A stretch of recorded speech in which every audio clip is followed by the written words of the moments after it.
Welcome back to Easy GURPS. Today we're having more fun with space randos and the good old scenario of orbital bombardment to a surface target. Something that is done pretty well in GURPS, I think.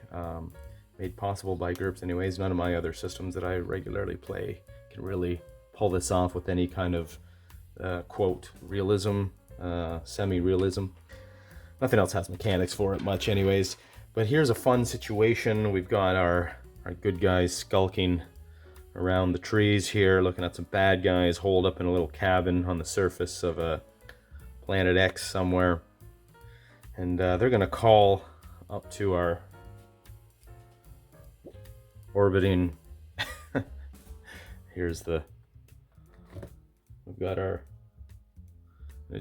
geocentric or geostationary orbit, the Saturn's escape, and that is sitting high above the planet with its major gun battery pointed at the surface. It's a 12 centimeter rail gun. 12 centimeter, that's a good sized round it can throw down. So the way I have also house ruled this for Space Randos, just to keep things simple and moving, is we roll on the random. I just have a kind of a general purpose random difficulty modifier table here. Here's what it looks like. It's a roll of a D10, and you can get up to a +2. I use this for everything from difficulty of picking locks or stuck doors or kind of anything like that. But today we're going to use it for the cloud cover, the atmospheric conditions of the atmosphere between the ship, the Saturn's Edge, and the surface. So these guys radio back to the ship saying, okay, we need some ground fire here at blibbity blah location. What's what you're reading? So let's just roll this. We've got a 7. It's a -1. Conditions are pretty good for this kind of thing today. So that takes care of the range penalty. Otherwise, there's not much range from the orbital position. We'll say that the sensors are such on all of these high-tech ships that the surface view from orbit, they can zoom in, and their firing stability is such that it's like shooting point blank. Of course, modified by up to, what is it, up to a -7 in atmospheric conditions. So in this case, these guys don't need to probably really help at all. If that was a heinous modifier that the gunner couldn't overcome, these guys could then maybe opt to do a laser designation, a pointing to kind of guide in the rounds to help aim. So that would be what's that? Indirect fire. Let me just get the skill. Yes, I believe it's the forward observer skill.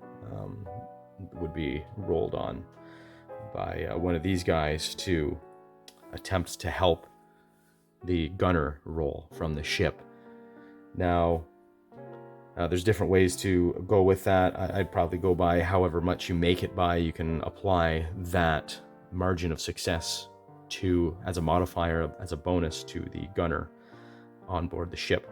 Anyways, today the Saturn's escape is going to send down a round from the major battery of 12 centimeter guns up there, trying to hit here. He's got a -2. We'll say he's got a 13 gunner skill. Now, if he makes it, he will hit his target. We'll say he's aiming right there between the two guys. All rounds are explosive, coming from rail guns, conventional guns, and missiles.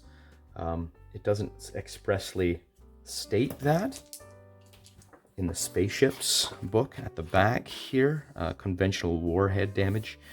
It doesn't actually say it there, although it does for the nuclear stuff, and they mention that that's only in atmosphere. The explosion linked effect works. I think it was an oversight.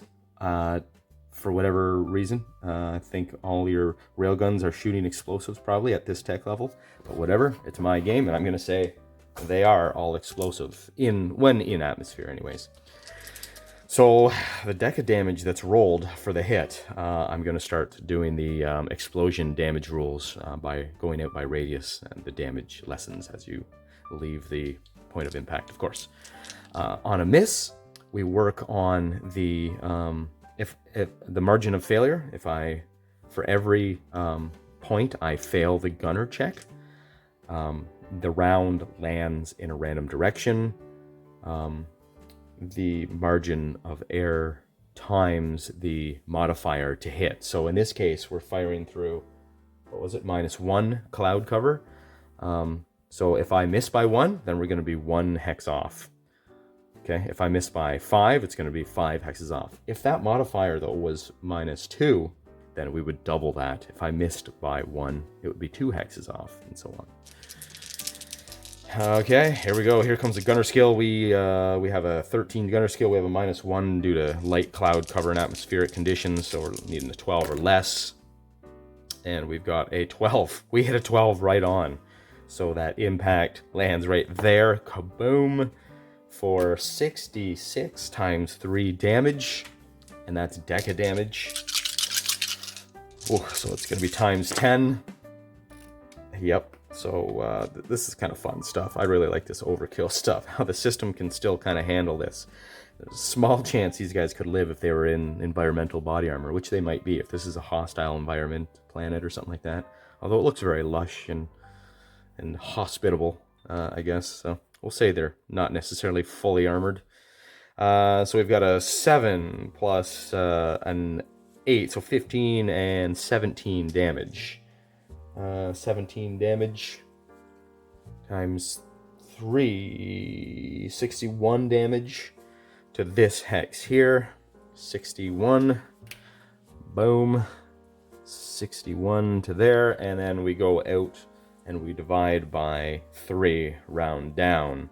So it'd be 20 damage to each of these clowns. Kaboom. We'll put a little X on their faces. 20 damage to each of these guys. We could say that it, I don't know, it hit the roof maybe, and that may have given them some DR. So we'll give them 10 DR off the, this looks like a wooden structure for these purposes. So as the 12 centimeter round, let's just get a look at that. What's a 12 centimeter round look like here? 12 centimeter, yeah, that's pretty big. That's it's about a, what was that, 1, 2, 3, yeah, it's about a 5-inch diameter.